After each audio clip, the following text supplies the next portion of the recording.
দর্শক কালের কণ্ঠে সরাসরি সম্প্রচারে যারা যুক্ত হয়েছেন সকলকে স্বাগত জানাই। আমি এইচএম সড়ক রয়েছি ঢাকা টাঙ্গাইল মহাসড়কের সর্বশেষ পরিস্থিতি জানাতে এই মুহূর্তে রয়েছে ঢাকা টাঙ্গাইল মহাসড়কের জিরানি বাজার এলাকায়। দর্শক আমি জানিয়ে রাখি আজকে কিন্তু ঈদের ছুটির ষষ্ঠ দিন, 25 তারিখ থেকে ঈদের ছুটি ঘোষণা করা হয়েছে। এরপর থেকে যে এলাকার সাধারণ যাত্রী এবং শিল্প কারখানার যাত্রী তারা কিন্তু গন্তব্যের দিকে ছুটে যেয়েছে।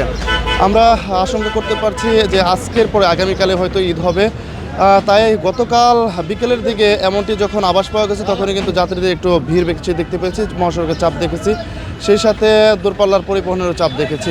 তবে আজ সকাল থেকে কিন্তু আমরা তেমন কোনো চাপ দেখতে পাচ্ছি না। তবে কিছু কিছু যাত্রী কিন্তু গন্তব্যের উদ্দেশ্যে ছুটে চলছে এবং সাধারণ পরিবহন এবং আঞ্চলিক পরিবহন যেগুলো রয়েছে সেগুলো চলছে। সেই সাথে আমরা মাঝে মাঝে দূরপাল্লার পরিবহন দেখতে পাচ্ছি। তবে মহাসড়ক কিন্তু বলা যায় যে অনেকটাই ফাঁকা। আসলে শুধু আজকেই নয়, এবারের ঈদ একটু ব্যতিক্রম চিত্র দেখেছি। আমরা দেখেছি যে মহাসড়ক বিগত যে কয়দিন যাবৎ ঈদের গন্তব্যে মানুষ ছুটে চলছে, তাদের নিজ নিজ গ্রামে ছুটে চলছে। তখন থেকে কিন্তু আমরা দেখতে পেয়েছি যে ঈদকে কেন্দ্র করে যাত্রীদের চাপ একেবারে কম, পরিবহনের চাপও কম। সে সাথে আমি আগে থেকে জানিয়ে রাখছি যে এবার কিন্তু আইনশৃঙ্খলা বাহিনীর সদস্য কম রয়েছে। তবে আমি আরেকটু বিষয় জানি, আজ কিন্তু আমরা দেখতে পেয়েছি এই মহাসড়কে আমার পিছনে যৌথ বাহিনীর সদস্যরা কাজ করছে।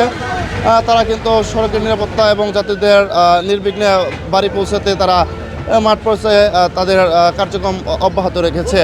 আরেকটি বিষয় জানি কি, এই যে মহাসড়ক ফাঁকা রয়েছে সেই মহাসড়কে কিন্তু অটো রিক্সা এবং ইজি বাইক ক্রমাগত চলছে। তবে এইসব নিয়ন্ত্রণে কিন্তু আমরা প্রশাসন বা যৌথ বাহিনীর কারোই কোনো ভূমিকা দেখতে পাচ্ছি না। উল্টো পথে এলোপাথারি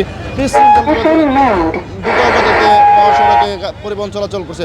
তো এই ছিল ঢাকা টাঙ্গাইল মহাসড়কের জিরানি বাজার থেকে আমার কাছে সর্বশেষ তথ্য।